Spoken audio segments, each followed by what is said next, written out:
공동체의 삶으로 부르심이라는 제목으로 말씀을 증거하도록 하겠습니다. 자, 오늘 읽은 말씀에서 성도는 자유로 부르심을 받았다라고 이야기를 합니다. 자유로 부르심을 받았다. 반대로 제일 자유롭지 못한 상황을 우리가 가정한다면 뭐라고 할 수 있을까요? 아마 그 감옥이라고 할 수 있습니다. 거기서는 아무리 내가 예쁜 옷을 가지고 있다 할지라도 그 옷을 입을 수 없습니다. 모든 사람들은 다 죄수복을 입습니다. 자기 이름이 있지만 이름으로 불리는 것이 아니라 번호로, 죄수 번호로 불립니다. 또 내가 원하는 물건을 가지고 있다 할지라도 그것을 가질 수 없어요. 내가 이것을 갖고 싶다. 그래서 그것을 소유할 수 없습니다. 여러 명이 한 방을 쓰기 때문에 나만의 프라이버시, 나만의 공간, 그것은 기대할 수가 없어요. 감옥에서 나 혼자의 공간이라는 것은 모두가 두려워하는 징벌방일 뿐입니다. 그러니까 감옥에 있는 사람이라고 한다면 여러분 어떻습니까? 오매불망 기다리는 것이 어떻게 하면 여기서 해방될 수 있을까? 그것을 기다릴 것입니다. 저는 이 자유하면 가장 머릿속에 먼저 떠오르는 것이 이 쇼생크 탈출, 발음이 잘 안 되는데 쇼생크 탈출에 굉장히 인상적인 장면이 있죠. 여러분 다 보셨을지 모르겠어요. 거기에 주인공이 아주 오랜 시간 동안 자기 감방에 있는 그 벽을 파서 결국은 탈출하지 않습니까? 비가 오는 밤, 천둥이 치는 그 밤에 긴 그 감옥의 하수도, 더러운 그 오물이 있는 그 하수관을 기어가지고 나와서 마침내는 밖으로 나옵니다. 그리고는 밤에 비가 쏟아지는데 그 하늘을 향해서 얼굴을 들고 팔을 벌리면서 그 비를 맞으면서 환희에 찬 그 모습, 그게 잊혀지지가 않습니다. 여러분 이것이 바로 자유죠. 자, 그런데 우리는 자유라고 생각할 때 거기에 매여 있습니다. 어떤 속박으로부터 벗어난 상태, 나는 정말 자유구나, 거기에 머물러 있어요. 자유에 대한 그래서 정의도 마찬가지입니다. 자유에 대한 정의를 국어사전에 찾아보면 이렇게 나와요. 남에게 구속을 받거나 무엇에 얽매이지 않고 자기 마음대로 행동하는 일 또는 그러한 상태, 이렇게 정의를 하고 있습니다. 그러니까 뭔가 벗어나 있는 그 상태를 자유라고 하죠. 그러나 오늘 말씀에 보면 자유는 한 단계 더 나아가야 된다라고 이야기를 합니다. 수동적인 것만 있는 것이 아니라 더 적극적이고 능동적인 자유가 있다고 말씀을 해요. 그래서 뭐라고 얘기합니까? 너희가 가진 그 자유로 사랑으로 서로 종노릇하라 라고 이야기를 합니다. 자, 자유와 종노릇, 이것은 충돌하는 개념 같아요.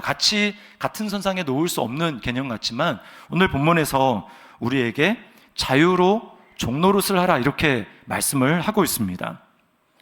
자, 여기서 우리는 우리의 존재의 목적을 발견하게 됩니다. 그것은 바로 우리가 공동체로 창조되었고 공동체로 부르심을 받았다라는 거예요. 우리는 공동체 하면 자유와 뭔가 긴장 관계에 있는 것으로 생각을 합니다. 사생활이 뭔가 침해당하는 것으로 생각을 합니다. 그러나 공동체야말로 내가 자유가 있다면 그 자유가 적극적으로 행사가 되어야 될 터전이고 장이라는 거예요. 여러분, 가장 자유로운 존재는 누굽니까? 하나님이죠. 우리는 자유를 누리고 있지만 우리가 가진 자유는 굉장히 제한된 자유입니다. 그러나 하나님은 보세요. 하나님은 완벽한 자유를 가지고 계시는데 하나님은 그 자유로 어떻게 존재하십니까? 공동체로 존재하고 계세요. 창세기 1장 26절 말씀에 우리 같이 한번 읽어보겠습니다. 하나님이 이르시되 우리의 형상을 따라 우리의 모양대로 우리가 사람을 만들고, 사람을 하나님의 형상대로, 하나님의 모양대로, 하나님의 이미지대로 만들고 창조한다고 하면서 하나님이 자기 자신을 뭐라고 얘기합니까? 우리라고 이야기를 하십니다. 동물을 만들 때까지만 해도 우리라는 말을 하나님이 쓰지 않으셨어요. 그러나 유독 사람을 만들 때 우리라는 말을 쓰십니다. 왜 그럴까요? 사람이 가진 하나님의 형상, 하나님의 이미지대로 지음받은 것 중에 여러 가지가 있겠지만 그 중에 가장 중요하고 본질적인 것이 바로 이 공동체성이기 때문에 그렇습니다. 공동체라는 말은 단지 여럿이 모여있는 집단을 이야기하지 않아요. 만약에 그렇다면 동물도 무리를 지어 사는 그 동물을 향해서 공동체라고 말할 것입니다. 그러나 성경에서 말하는 공동체는 그런 개념이 아니에요. 우리는 공동체라는 개념을 하나님이 어떤 존재로, 어떤 방식으로 하나님이 살아계시고 하나님이 그렇게 관계하시는가라는 것을 통해서 공동체의 모습을 엿볼 수가 있습니다. 요한복음 17장 21절 말씀에 이런 말씀이 있어요. 같이 한번 읽어보겠습니다. 아버지여, 아버지께서 내 안에, 내가 아버지 안에 있는 것 같이 그들도 다 하나가 되어 우리 안에 있게 하사 세상으로 아버지께서 나를 보내신 것을 믿게 하옵소서. 주님이 십자가를 지시기 전에 마지막으로 기도하고 있는 곳입니다. 이걸 대제사장적인 기도라고 하는데, 이 기도의 핵심은 바로 이제 내가 죽는데, 저들을 놔두고 가는데 하나님, 저 제자들이 하나가 되게 해주십시오. 하나가 되게 해주십시오. 이것입니다. 그런데 그 하나가 되게 해달라고 하는 그 근거가 뭐냐면, 아버지와 아들인 내가 하나인 것 같이 저들도 하나가 되게 해주십시오 라고 하고 있는 거예요. 아버지께서 내 안에, 내가 아버지 안에 있는 것 같이 저들도 하나가 되게 해주십시오. 아버지가 내 안에, 내가 아버지 안에 있다라고 하는 것은 하나님과 예수님이 완전히 하나로 연합되어 있는 상태를 말하는 것입니다. 여러분, 여기에는 갈등이 전혀 없어요. 누가 주도권을 잡을 것인가? 누가 더 많은 스포트라이트를 받을 것인가? 누가 더 높은 자리에 앉을 것인가? 라고 하는 여기에 갈등과 긴장이 전혀 없이 서로 사랑하고 서로 위하며 서로 존중하고 서로 복종하는 그런 관계를 말하는 것입니다. 여러분, 삼위일체 하나님은 모두 하나님이세요. 그 말은 영광도 위엄도 그리고 능력도 똑같다라는 말입니다. 아버지는 능력이 더 많고 성령 하나님은 능력이 좀 딸리고 이런 개념이 전혀 아니에요. 똑같습니다. 맡은 역할이, 구원을 향해서 맡은 역할이 다를 뿐이고, 그렇지만 서로가 서로를 높이며 전적으로 상대방에게 순종하는 관계, 사랑해서 순종하는 관계, 이것이 바로 삼위 하나님, 온전히 자유롭다고 하시는 그 하나님이 살아가는 방식이라는 거예요. 존재하는 방식입니다.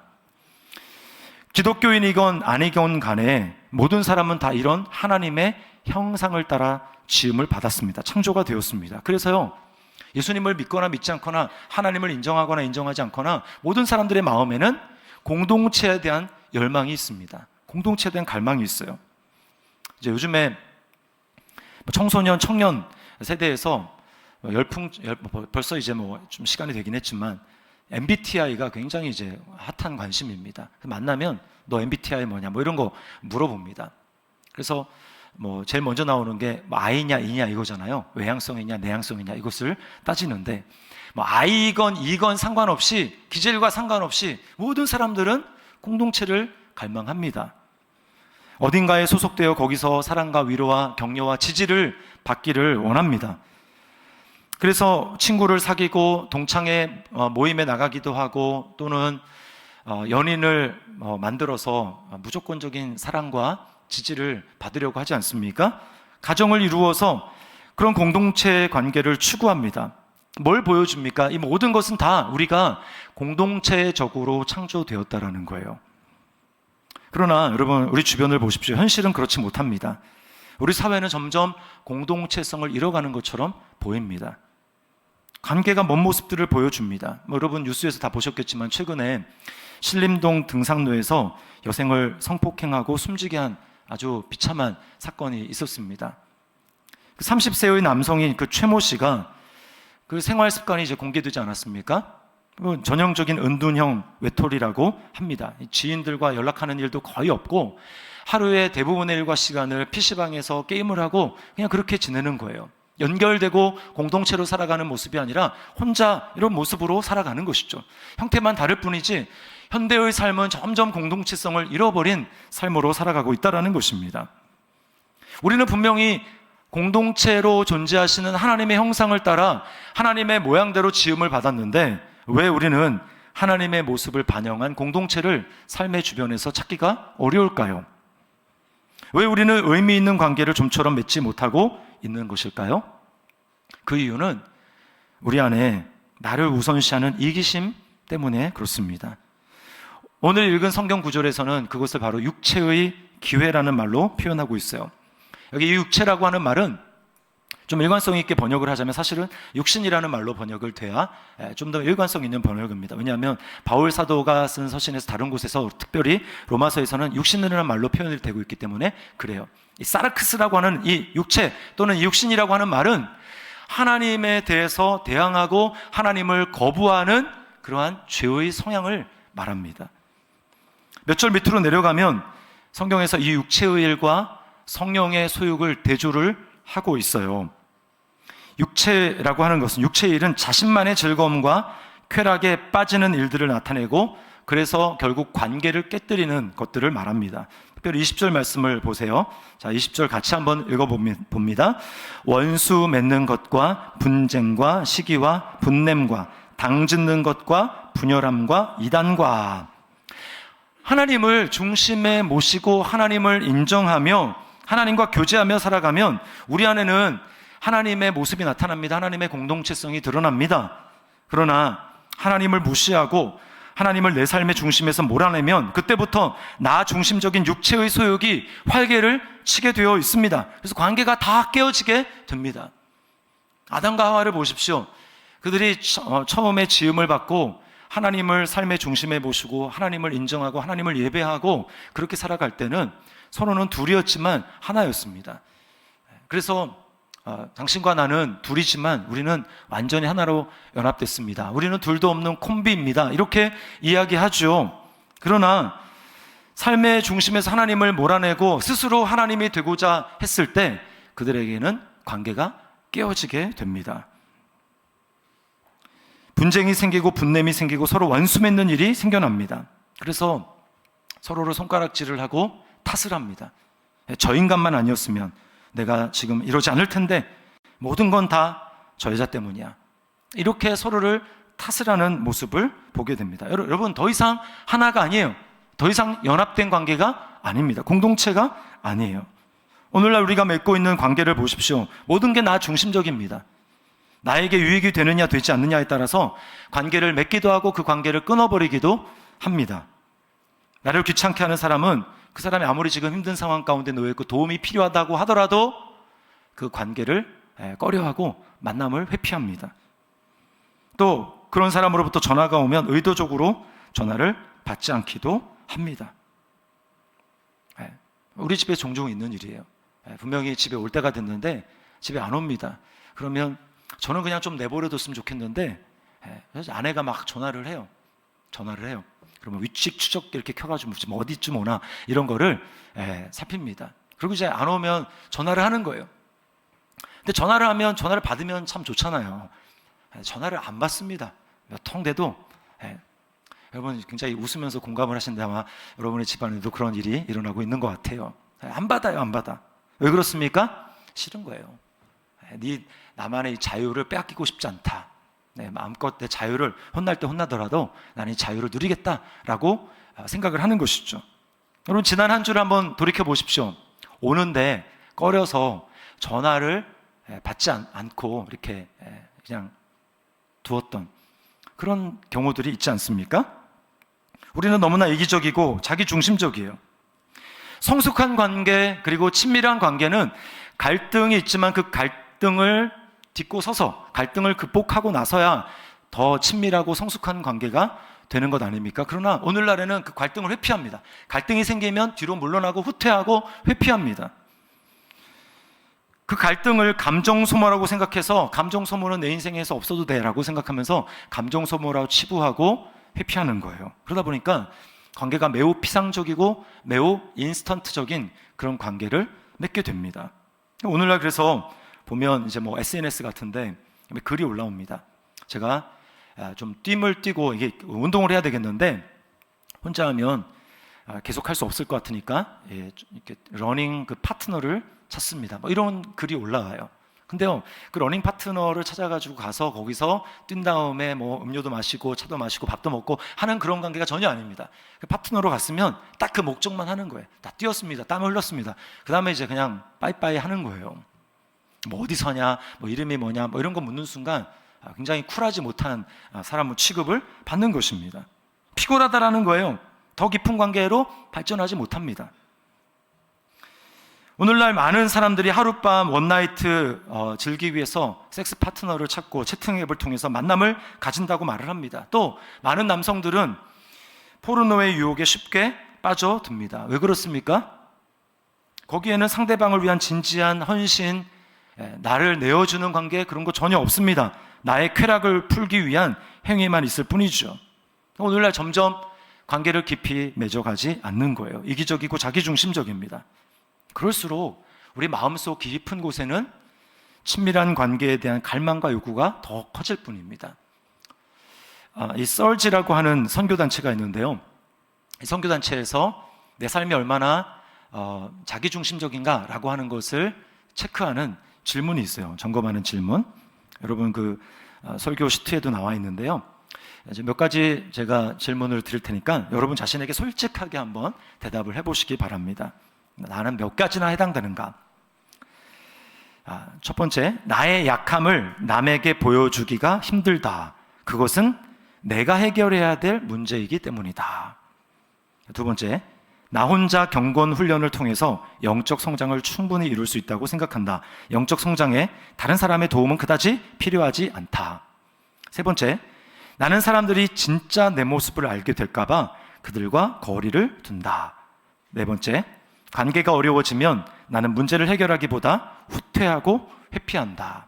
다섯 번째, 나는 사람보다 나의 일과 취미를 선택하는 편이다.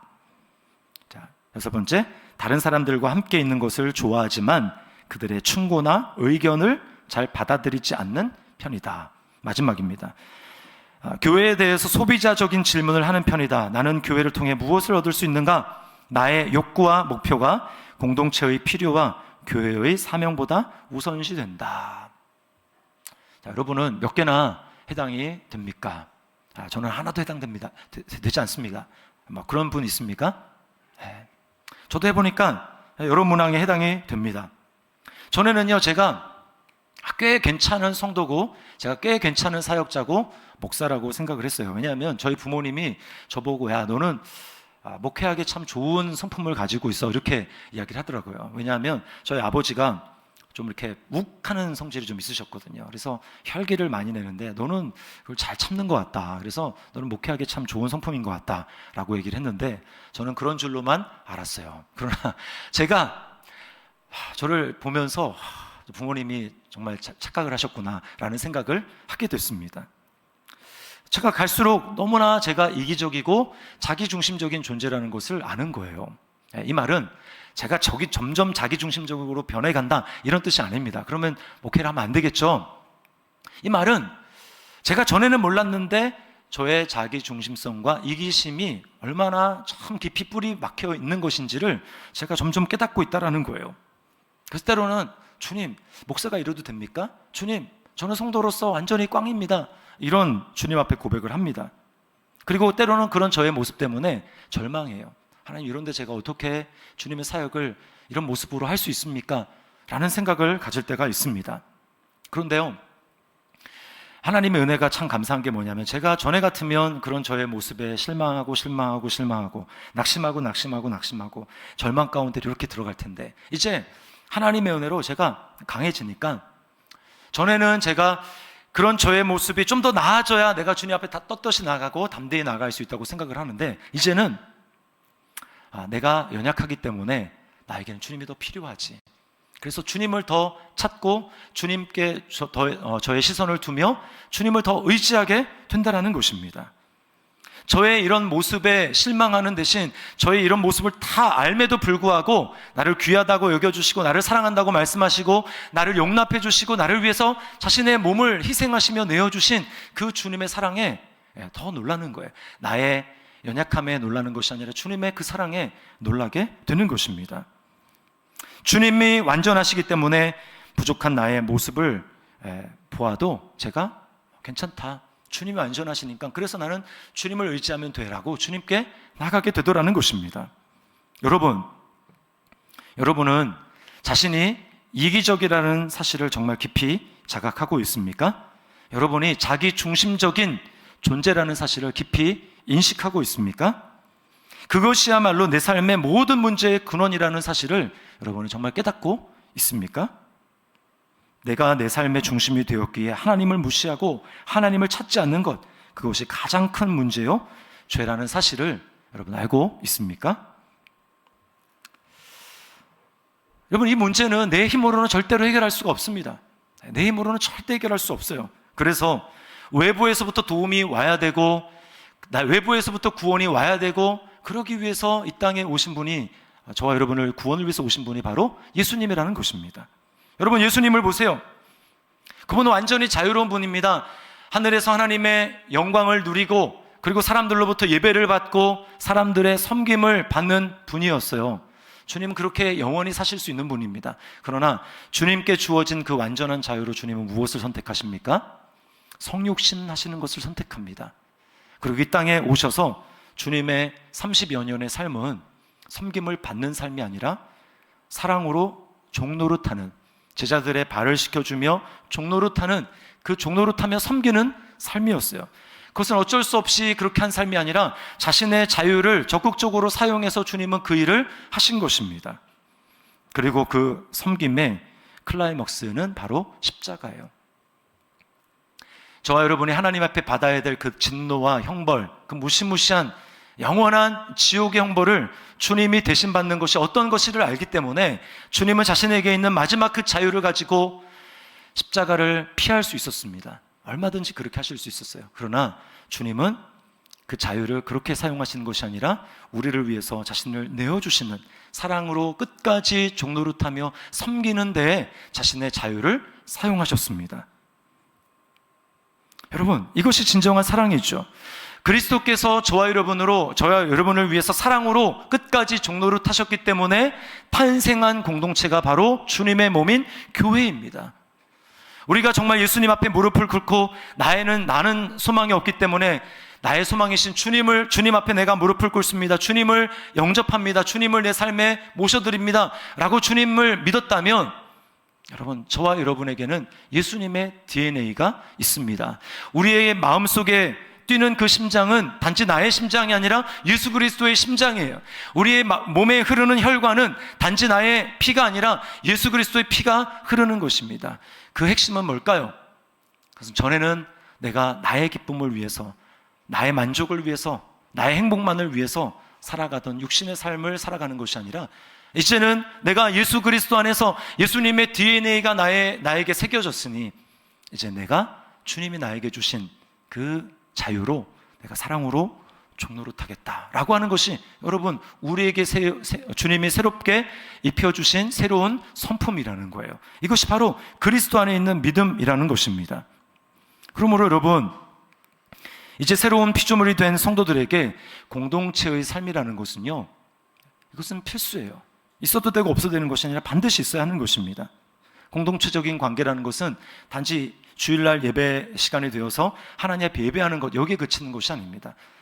더 나아가서 우리의 마음을 나눌 수 있어야 돼요. 마음을 나누고 내가 신앙생활 하는데 요즘에 갈등이 되는 것은 무엇이고, 걸림이 되는 것은 무엇이고, 고민은 무엇이고, 나의 연약함은 무엇이고, 잘 안 되는 것은 무엇이고, 그렇기 때문에 당신의 도움이 필요합니다.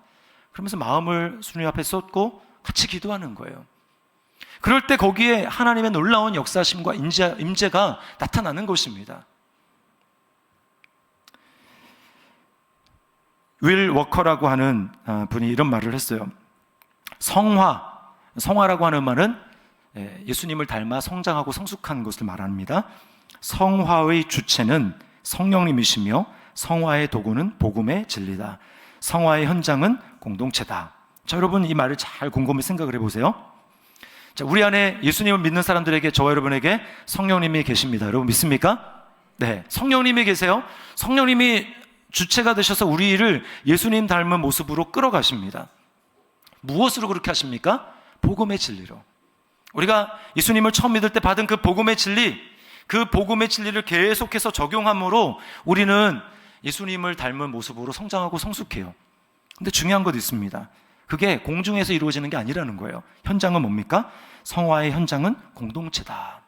그러니까 아무리 우리 안에 성령님이 계시고 우리가 복음의 진리를 안다고 할지라도 내 마음을 나누는 그 공동체 현장이 없다면 예수님을 닮아가기가 어렵다라는 것입니다. 거의 불가능하다라는 거예요. 거룩해질 수가 없습니다.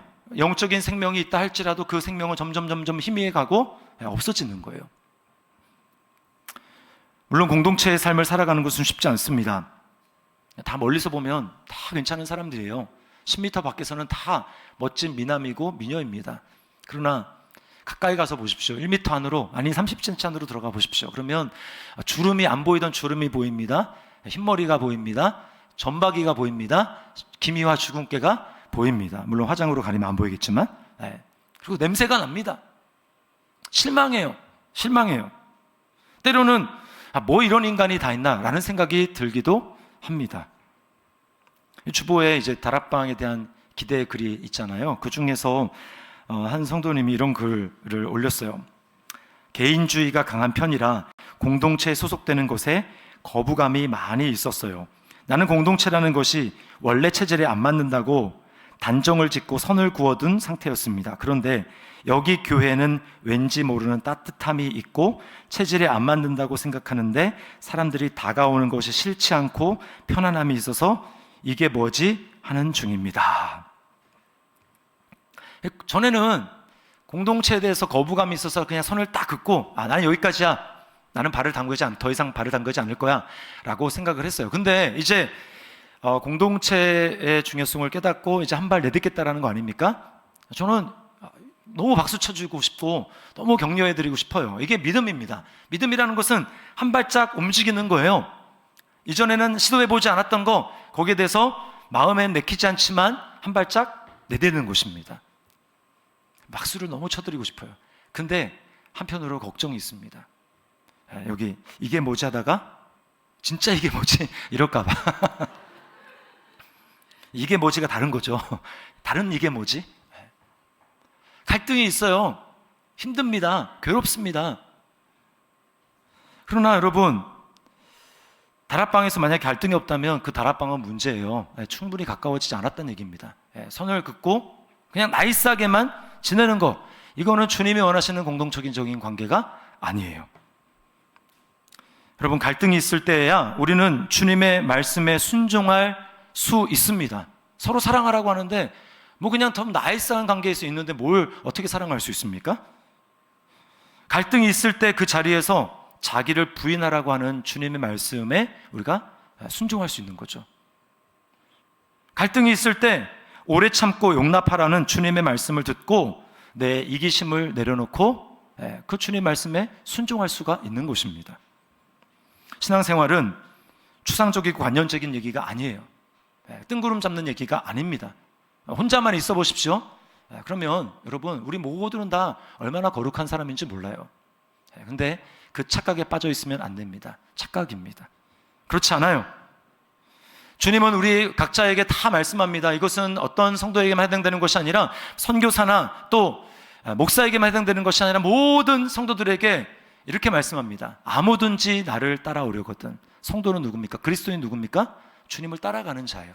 그냥 과거에 내가 예수님 믿었습니다. 그것으로 끝나는 것이 아닙니다. 믿었습니까? 그러면 주님을 따라가는 거예요. 주님을 따라가면서 주님을 닮아가는 삶이 그리스도인의 삶입니다. 근데 주님을 따라가려면 어떻게 하라고요? 자기를 부인하래요. 자기를 부인하고 날마다 자기 십자가를 지고 나를 따를 것이니라. 자기 부인을 어떻게 하는 겁니까? 뭐 금욕을 하는 게 자기를 부인합니까? 금식하는 게 자기 부인합니까? 하는 겁니까? 아닙니다. 그게 아니고요. 공동체적인 갈등의 상황에 나를 내몰고 그 상황에서 힘들지만 나와 너무나 다르고 나와 성향과 기질이 너무나 다르고 그래서 인내하고 참아내기가 참 힘든 그런 사람이지만 그럼에도 불구하고 그 안에서 나랑 너무나 다르기 때문에 그러기 때문에 주님의 말씀에 순종이 필요한 그 상황 가운데 나의 나됨, 나의 기질대로 하고 싶고 나의 기분대로 하고 싶고 내 생각대로 하고 싶은 그러한 옛 나의 자아, 거짓 나의 자아를 내려놓고 이제 예수 그리스도 안에서 내가 죽고 새롭게 부활한 그리스도 안에 있는 새로운 나의 자아, 새로운 피조물 된 나의 자아, 이제 나를 위해서 나의 기쁨을 위해서 살아가는 그런 내가 아니라 이제 그리스도께서 하신 것처럼 내가 주님을 위해서, 주님의 기쁨을 위해서, 하나님의 의를 위해서 살아가는 그런 새로운 나로 살아가는 것, 결단하는 것, 여러분, 그것이 바로 자기를 부인하는 삶이고요, 자기 십자가를 지는 삶인 것입니다. 이게 바로 예수님을 따라가는 사람이에요. 그러므로 공동체적인 신앙생활을 하는 사람들은 신앙생활이 추상적으로 머물지 않습니다. 적용할 게 너무 많은 거예요. 신약 성경의 모든 말씀들은 다 이 공동체적인 갈등을 전제로 우리에게 하신 말씀입니다. 그러니 공동체를 떠나서 우리가 어떻게 하나님의 말씀에 순종할 수 있겠어요? 여러분, 예수님이 저와 여러분을 부르시는 삶의 자리는 바로 공동체입니다. 내 힘으로는 불가능해요. 그러나 아까도 말씀드렸지만 우리가 예수님을 믿는 순간 예수님의 DNA가 우리에게 새롭게 입혀졌습니다. 그리고 그러한 삶을 살 수 있도록 예수 그리스도의 영이신 성령님께서 저 여러분의 마음 가운데 거하세요. 성령님의 능력을 주시는 이유는 우리로 하여금 뭘 자랑하고 내가 이런 은사가 있다, 이런 능력을 자랑하라고 주신 것이 아니라 나를 죽이고 내 안에서 공동체적인 삶을 살아가며 주의 몸을 세워가는 그런 자리에 있으라고 성령님이 우리에게 능력을 주시는 것입니다. 성령님을 의지하면 할 수 있습니다. 이번 주부터 이제 다락방이 새롭게 개강을 합니다. 저는 다락방에서 이런저런 성도님들이 변화되고 있다는 소식을 듣습니다. 얼마나 하나님 앞에 감사한지 몰라요. 여러분 꼭 기억하십시오. 우리는 홀로 있도록 부름받은 존재가 아니라 공동체적인 삶으로 부름을 받았습니다. 우리 힘으로는 그렇게 살아갈 수 없지만, 나의 죄성인 성량을 가진 나로서는 그렇게 살아갈 수 없지만 우리는 그리스도 안에서 새로운 피조물이 되었어요. 그리고 하나님의 영이 우리 가운데 거하심으로 힘들지만, 괴롭지만, 갈등이 있지만 그럼에도 불구하고 하나님을 의지해서, 성령님의 능력을 의지해서 우리는 한 걸음 한 걸음 나아가 예수님의 뒤를 따라가고 예수님을 닮아갈 수 있습니다. 이번 주부터 시작되는 다락방 가운데 이런 놀라운 구체적인 삶의 변화의 모습, 그리고 자기를 부인하고 예수님을 따라가는 그러한 모습이 우리 삶 가운데 풍성하게 있기를 주님의 이름으로 축원합니다. 우리 말씀을 기억하면서 우리 하나님 앞에 찬양하겠습니다. 주님 마음 내게 주소서라는 찬양인데요, 내 안에는 선한 것이 전혀 없습니다. 그렇기 때문에 모든 것을 주님께 드립니다. 사랑으로 나를 안으시고 새롭게 해주십시오. 내게 사랑을 가르쳐 주십시오. 당신의 마음으로 용서하게 하여 주십시오. 우리 시간 말씀을 기억하면서 우리 하나님 앞에 믿음으로 결단하는 마음으로 찬양 하나님 앞에 드리며 나가겠습니다.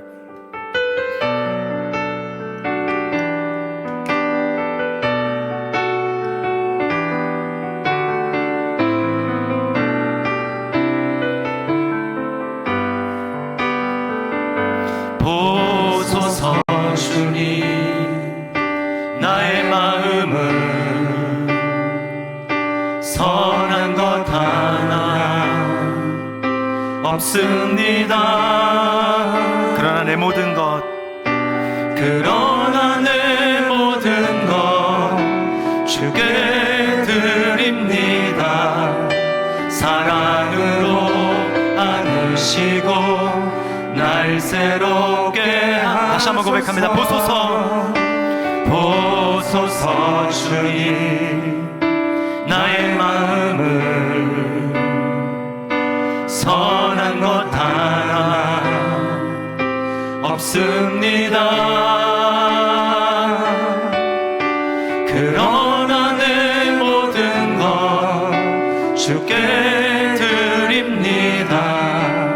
사랑으로 안으시고 날 새롭게 하소서. 주님 마음 내게 주소서. 주님 마음 내게 주소서. 내 아버지 주님 마음 내게 주소서. 나를 향하신 주님의 뜻이 이루어지도록 주님 마음 내게 주님 마음 내게 주소서. 주님 마음 내게 주소서.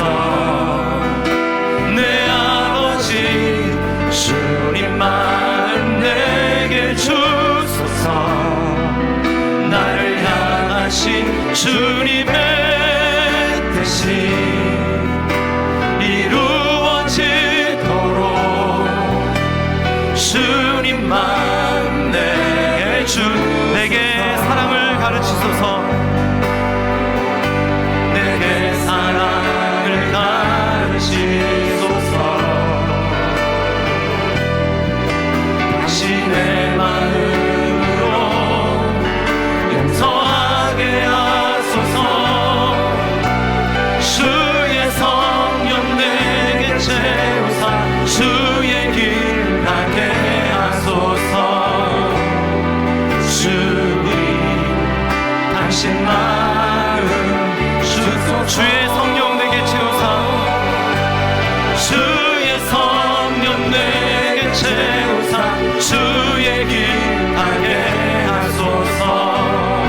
부르신 마음 주소서. 주님 마음 내게 주소서.